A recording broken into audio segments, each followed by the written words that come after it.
ईश्वर की सर्वोच्च रचना इंसान।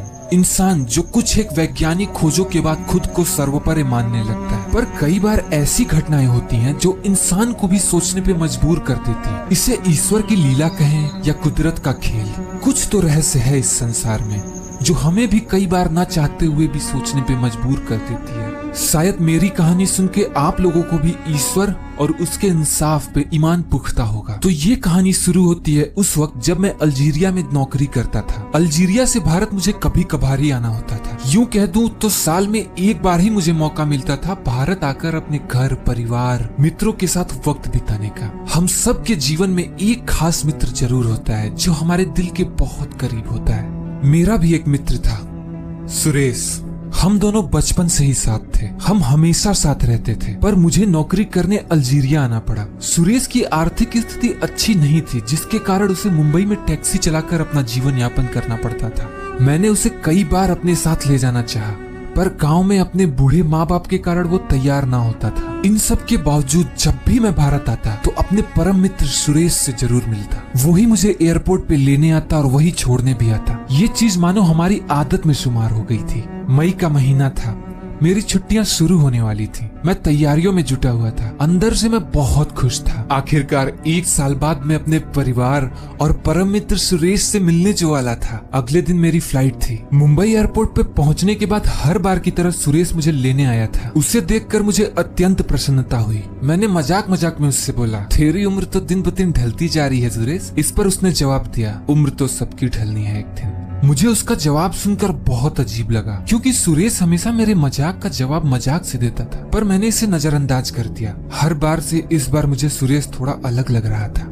तभी मुझे ध्यान आया कि सुरेश बिना अपनी टैक्सी के आया था। मैंने उससे पूछा, सुरेश तेरी टैक्सी कहाँ है? इस पर सुरेश ने थोड़ी देर चुप होकर बोला, वो थोड़ी खराब चल रही है, इसलिए उसे बनने को दिया है। हम उस दिन पूरे दिन साथ रहे और मुंबई के अलग अलग जगहों पर घूमने गए। अगले दिन सुबह ही गांव के लिए मेरी ट्रेन थी, इसलिए रात में सुरेश के घर ही रुक गया। सुबह होते ही सुरेश मुझे रेलवे स्टेशन तक छोड़ने आया और चला गया। ट्रेन लगभग 6 घंटे लेट थी। टिकट निकालने के लिए मैंने जब अपने जेब में हाथ डाला तो याद आया कि टिकट तो मैंने सुरेश के घर पे ही छोड़ दिया है। मैं तुरंत उसके फोन पे कॉल किया, पर फोन स्विच ऑफ आ रहा था। हार कर अंत में मैंने वापस सुरेश के घर जाने का निर्णय लिया। उसके घर पहुंचकर मैंने दरवाजा खटखटाया, पर अंदर से कोई जवाब नहीं आया। कुछ देर तक मैं वहीं खड़ा रहकर दरवाजा खटखटाता रहा और उसको आवाज लगाता रहा, पर अंदर से कोई आवाज नहीं आ रहा था। मुझे वहां देख एक बूढ़ा आदमी आया। उसने मुझसे पूछा, बेटा तुम किसे ढूंढ रहे हो? इस पर मैंने उससे बताया कि मेरा दोस्त यहाँ रहता है। मैं एक दिन तक उसके ही साथ रुका था, पर जाते वक्त टिकट यहीं भूल गया। इस पर वो बूढ़ा आदमी मुझे घूरने लगा। कुछ देर चुप रहने के बाद उसने पूछा, उसका नाम क्या है? मैंने बताया, सुरेश। इस पर वो आदमी चौंक गया और थोड़ा पीछे हटकर बोला, क्या तुम पागल हो? जाओ यहाँ से, यहाँ अब सुरेश नहीं रहता। इस पर मुझे थोड़ा अजीब लगा। मैंने बोला कि अभी कल ही तो हम साथ थे और इसी घर में रुके थे। इस पर वो आदमी बोला, तुम्हें मुझ पर भरोसा नहीं? तो ठीक है, चलो मेरे साथ। वो आदमी मुझे लेकर एक पुलिस स्टेशन आया। वहां पहुंचकर वो एक सिपाही से कुछ बात करने लगा। मेरी समझ में कुछ नहीं आ रहा था कि आखिर क्या चल रहा था। वो सिपाही मेरे पास आया और बोला, आप सुरेश के क्या लगते हैं? मैंने बोला, मैं सुरेश का दोस्त हूँ। इंस्पेक्टर साहब क्या बात है, सब ठीक तो है ना? सुरेश कहाँ है? बहुत देर से उसका फोन नहीं लग रहा है। इस पर वो आदमी मुझे एक कमरे में ले आया। इस कमरे में एक अजीब सी ठंडक थी। दीवार पे बड़े बड़े ड्रावर्स लगे थे। कुछ ही देर में मैं भाप गया। ये एक मुर्दा घर था। मुझे यहाँ क्यों लाया है? मैंने गुस्से से पूछा। इस पर उस सिपाही ने बोला, 1 महीने पहले मरीन ड्राइव पे एक टैक्सी का एक्सीडेंट हुआ था, जिसमें ड्राइवर समेत 4 लोगों की मौत हो गई थी। किसी के घर वाले आगे नहीं आए, इसलिए सबकी बॉडीज को मुर्दा घर में रखा था, शायद कोई शिनाख्त करने आ जाए। इसके बाद उसने एक एक करके 4 ड्रॉअर खोले और बोला, आप इसमें देखिए आपका दोस्त कौन है। ये सब सुनकर मुझे बहुत गुस्सा आया। मैंने कहा, ये क्या बकवास है? मेरा दोस्त बिल्कुल सही सलामत है और आज सुबह ही मेरे साथ था। इस पर उसने कहा, आपके दोस्त का नाम सुरेश मूलचंद है ना? आप एक बार शिनाख्त करिए। फिर उसने मुझे एक ड्रावर के पास लाया। मैंने जैसे ही कपड़ा हटाया, मेरे पैरों तले जमीन खिसक गई। ये लाश किसी और की नहीं, सुरेश की थी।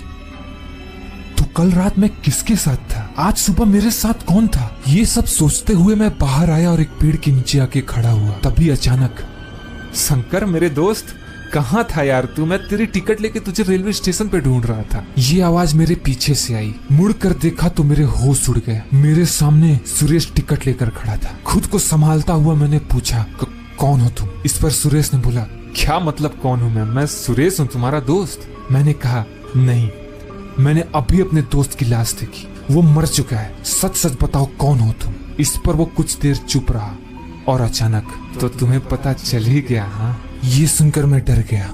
फिर उसने बोला, मेरे प्यारे दोस्त, मैं सुरेश ही हूँ। उस दिन जब मुझे पता चला कि अगले महीने तुम आने वाले हो तो मैं बहुत खुश था। मैंने बहुत कुछ सोच रखा था कि तुम्हारे आने के बाद हम खूब मस्ती करेंगे, पर होनी को कुछ और ही मंजूर था। उसी शाम मेरा एक्सीडेंट हो गया। मरते मरते मेरी तुमसे मिलने की इच्छा अधूरी रह गई थी। जो इच्छा मैं जीते जी पूरी नहीं कर पाया, वो मैंने मर के पूरी की।